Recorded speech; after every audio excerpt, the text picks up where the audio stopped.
All right, let's do a quick run through of what a lesson might look like on a Wednesday night.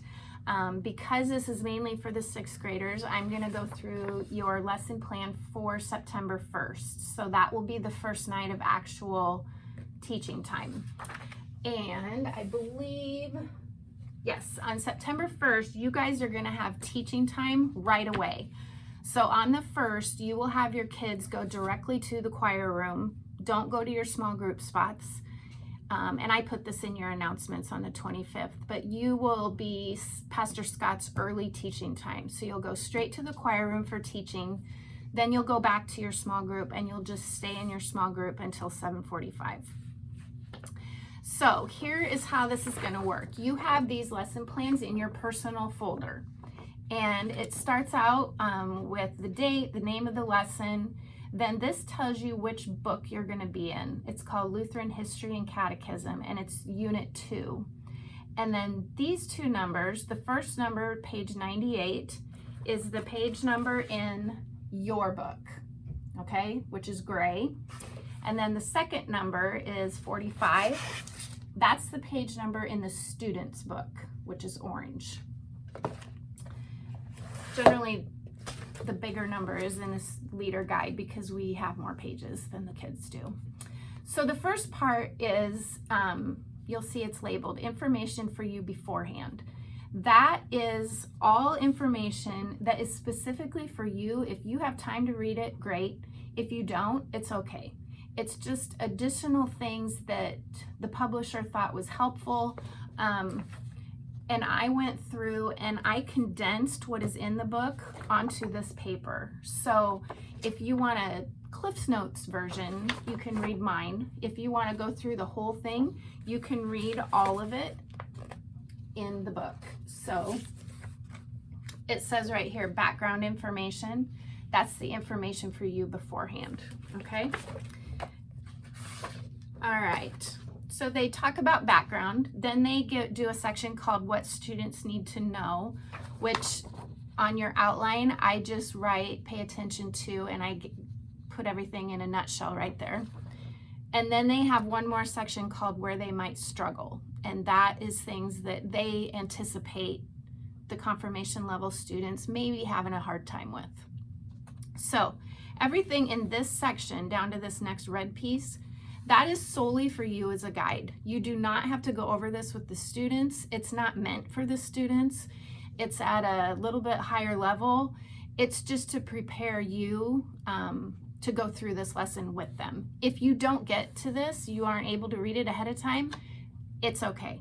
Don't worry about it, okay? Okay, so the next part is right here in red, it says small group learning time starts here. So this is where the kids stuff starts. So in this leader guide, here's what I talked about before. Here's the background information all the way down to here. Then this is what the students need to know right here. And then where they might struggle right there. And then it talks about a video, but we don't use the videos. So you turn and this is where the lesson starts. So on your lesson guide, right down there under the red, it says into the story. So that matches with this right here, into the story. And I have condensed these things because if we did everything in this lesson, it would probably take about 3 hours. So you're gonna follow this lesson plan because it's gonna leave some things out. It's gonna choose one bullet and not the other. So make sure you follow this. So here it says, do the Romans 6 activity. Skip bullet 1.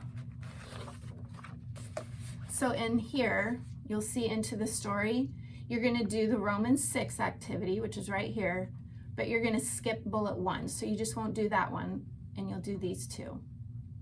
And then next on your white sheet, it says do the Matthew activity, so you'll do this one. Now, here is an example of how we're going to use the Bibles. Right here, it says note. Read Martin Luther quote in the Bible, page 1231, top right. So when you're reading and doing the Romans activity, if you look on page 1231 right here, they have these little orange boxes in the Bible. These are Martin Luther quotes, okay? And they have a little Luther seal at the top. And it talks about, right here it says Romans 6, 1 through 11. So it's a Martin Luther quote that relates to the passage that you're studying. So this is a great connection for the kids. And it's a way to connect Martin Luther to confirmation, to the Bible. They're really, really good. Now, another thing that sometimes I might do, which this time I didn't, but it might say, read the top info box on page 1231. That would be this right here. I think I call them info boxes. So you would read through this, which also goes along with your verses. Or here's another one on this side, an orange. And these are just additional pieces of information, additional facts about Martin Luther, a way to connect the real world to the Bible.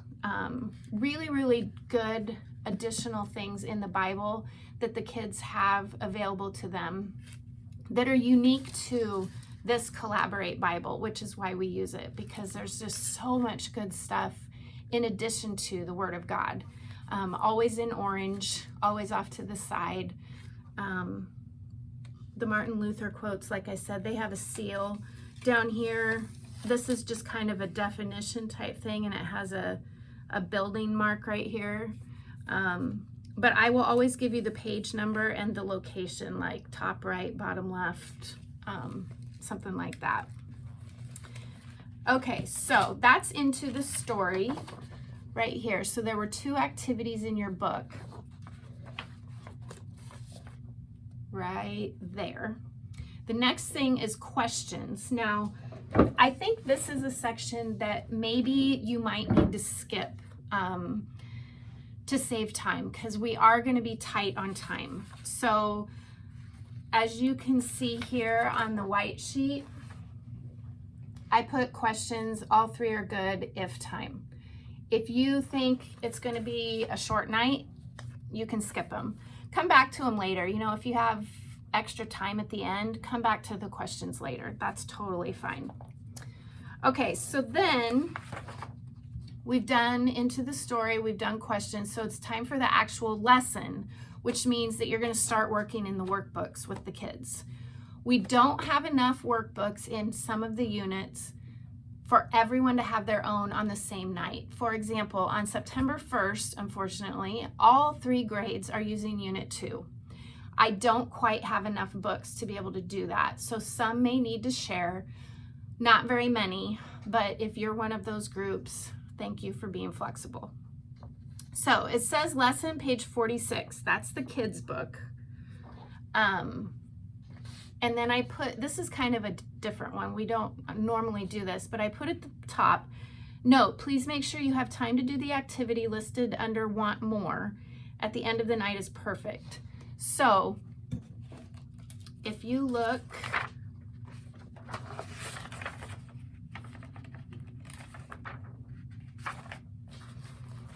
inside this gray book, it's going to give you what the workbook page looks like for the kids inside your leader book. So this is the workbook. This is yours. Now, the writing in here is too tiny to read. You can't see it.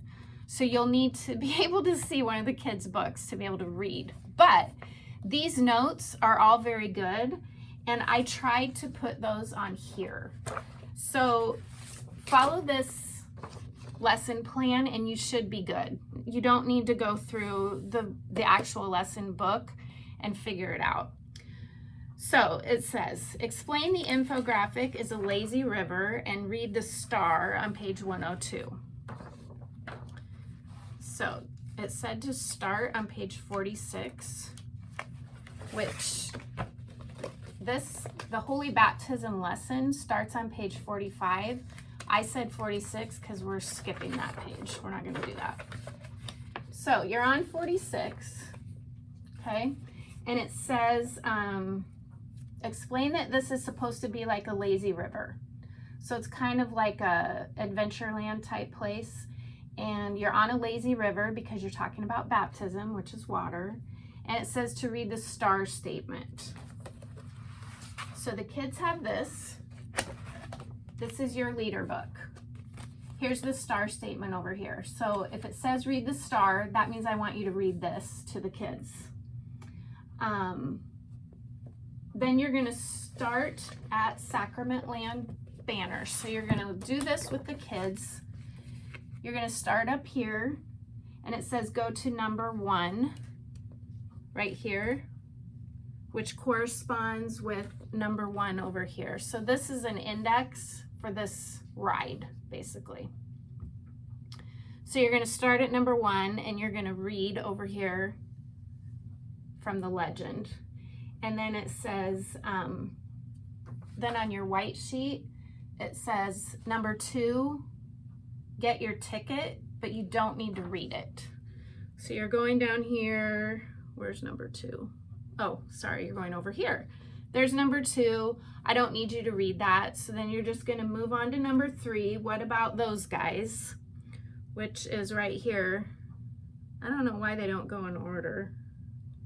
It's kind of backwards, but anyway. Go to number 3.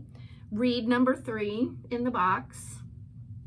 Go to number 4 and read number 4. And then on your lesson plan, then it says number 5, read number 5. And then it says number 6 is number 2 in the infographic with the oars. Oh. Okay, backing up. Sorry, I didn't prepare this very well. Okay, so you started at number 1, right here. This is the beginning. You read number 1. Then we went to get your ticket, which is actually, this is supposed to be number 2. I don't know why they have it over there. So there should be a 2 right here.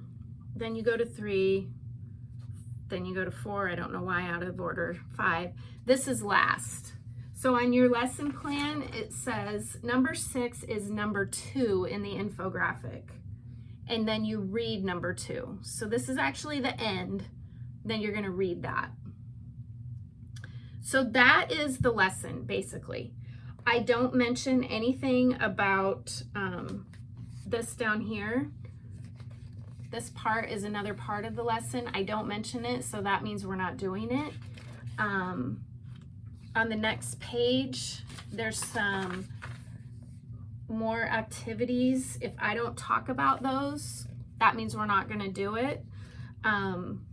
So if it's not mentioned, don't worry about it. If you are looking at it ahead of time and you see something that you think you might want to do, that's fine. But if I don't talk about it, it doesn't need to be covered. The last thing in your lesson plan is want more. This is in your leader guide down at the bottom. There are extra activities. And on yours it says, you will have a font of some kind for your group. Read bullet 1 and then do this activity with your group. So this is the activity that I told you at the beginning when it said, please make sure you leave time to do the want more number 1 activity. That's what I want you to leave time for. So you can go to want more and read number 1 to see what it is and how much time you're going to need to do that. Then the final piece is just if you need something, a discussion topic at the end of the night, there's a question here that you can ask your kids. Or if you want to send them at the end of the night with a question to think about this week, you could give it to them then. You could text it to them during the week just to check in and give them a little thing to ponder on. You can do whatever you want with that question. If it doesn't fit in, it doesn't fit in. That's totally fine. With the baptism and the communion lessons, I have an additional page included for your information. And these are just some common questions with answers straight from Pastor Scott. So things that a lot of people wonder about, a lot of people ask of all ages, and what his answers are according to our Lutheran faith and our ELCA synod. Maybe you talk about them, maybe you don't. Maybe one child asks you one of these and you answer it. But they're in your folder with your lesson plan for your use. Whether you get to them or not is totally up to you guys. Not a necessary thing, but there for you if you need them. Also with the Holy Communion one, there's a recipe for how to make communion bread. If that's something that any of your kids are interested in, they are able to do that if they'd like. So I included that in case anyone wants to make communion bread. So that is how you do a lesson in a nutshell. That was a very quick run through. I know it probably was about as clear as mud.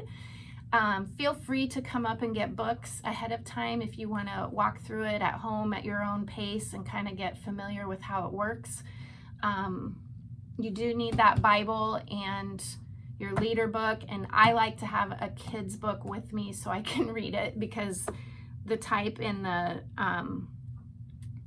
type of the kids workbook inside the leader's book is very, very tiny. Although now that I use my bifocals, it's quite a bit easier to read, but it is definitely much easier to use the kids book when you're trying to look at what they're looking at and what they're going to do.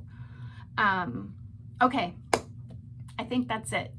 You will always have, it might be a different unit every week. Sixth graders, you pretty much will do unit 2 twice and then unit 1 for the rest of the semester because you concentrate on the Old Testament. 7th and 8th graders, you guys kind of jump all around, mainly between 2, 3, and 4. So it'll change off and on. And if you need a book ahead of time, you just need to let me know and we can get that for you. Okay, I think that's it. I hope that wasn't too terrible. Like I said, if you need to do it one-on-one, if you need me to explain anything more in detail, or you need to see it to do it, whatever, just let me know. I just want to make it easy for you. So I will look forward to seeing you guys soon, and take care. Thanks.